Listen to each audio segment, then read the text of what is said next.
कर्पूरगौरं करुणावतारं संसारसारं भुजगेन्द्रहारं सदा वसन्तं हृदयारविन्दे भवं भवानी सहितं नमामि। उपमन्यु की शिव उपासना। उपमन्यु व्याघ्रपाद मुनि के पुत्र थे। पूर्व जन्म में ही उन्होंने सिद्धि प्राप्त कर ली थी और वर्तमान जन्म में मुनि कुमार के रूप में प्रकट हुए थे। बचपन से ही वे अपने मामा के घर रहते थे, क्योंकि दरिद्रता उनके अपने घर तो जैसे पैर तोड़कर बैठ गई थी।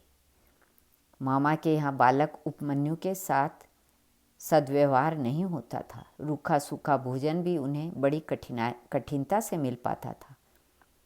अपनी स्नेहमयी जननी के साथ किसी प्रकार यहाँ रहकर वे बचपन गुजार रहे थे।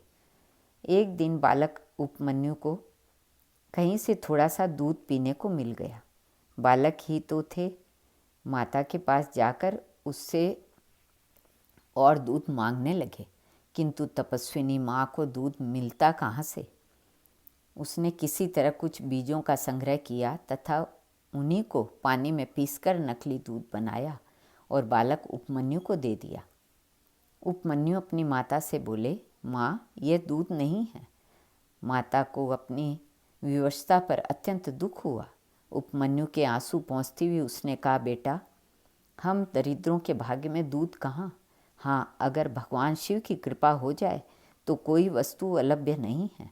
इसलिए यदि तुम्हें दूध पीना है तो आशुतोष शिव की उपासना करो, दूसरा कोई उपाय नहीं है। माता की बात सुनकर बालक उपमन्यु ने शिवजी की आराधना करने का निश्चय किया।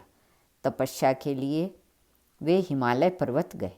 उन्होंने 8 ईंटों का एक मंदिर बनाकर उसमें शिव पार्वती की प्रतिमा स्थापित की।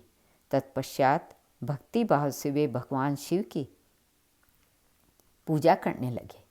वे नित्य वायु पीकर पंचाक्षर मंत्र का जप करते थे। इस प्रकार दीर्घ काल तक उन्होंने शिवजी की कृपा प्राप्ति के लिए कठोर तप किया। बालक उपमन्यु की तपस्या के ताप से तीनों लोग जलने लगे। देवगण घबराकर महेश्वर शिव के पास गए और बोले, प्रभु, बालक उपमन्यु की तपस्या के तेज से हम लोग भयभीत हैं। आपको प्रसन्न करने के लिए वे कठोर तप कर रहे हैं। आप उन्हें दर्शन तथा वर देकर संतुष्ट करें। देवताओं की प्रार्थना से परमेश्वर शिव उपमन्यु की भक्ति की परीक्षा लेने पधारे। उस समय शिवजी ने देवराज इंद्र का, पार्वती जी ने शची का और नंदी ने ऐरावत हाथी का रूप धारण कर लिया। इंद्र रूपधारी शिव ने बालक उपमन्यु से वर मांगने को कहा। उपमन्यु ने उनसे एकमात्र शिव भक्ति की याचना की। इस पर इंद्र रूपधारी शिव स्वयं ही शिव निंदा करने लगे। अब तो बालक उपमन्यु ने शिव के अतिरिक्त किसी से कुछ भी लेना अस्वीकार कर दिया और शिव निंदा से क्रोधित होकर इंद्र रूपी शिव को मारने के लिए अघोरास्त्र चला दिया। वह अघोरास्त्र भी जब ऐरावत रूपी नंदी द्वारा पकड़ लिया गया, तब उपमन्यु ने स्वयं को ही जला डालने के लिए अग्नि प्रकट की। भगवान महेश्वर ने उस अग्नि को शांत कर दिया और अपने प्रति उपमन्यु की अचल निष्ठा देखकर भगवती पार्वती तथा नंदी समेत अपने वास्तविक रूप में प्रकट हो गए। परमात्मा शिव ने उपमन्यु का मस्तक सूंघा और कहा, वत्स, आज से मैं तुम्हारा पिता और जगदम्बा पार्वती तुम्हारी माता है। मैं तुम्हारे लिए दूध, दही और मधु के सहस्त्रों समुद्र देता हूँ।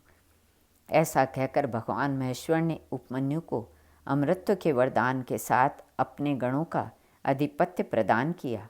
इस प्रकार अपने भक्त को सब तरह से संतुष्ट कर परमेश्वर शिव, शिवा और नंदी सहित वहीं अंतर्ध्यान हो गए।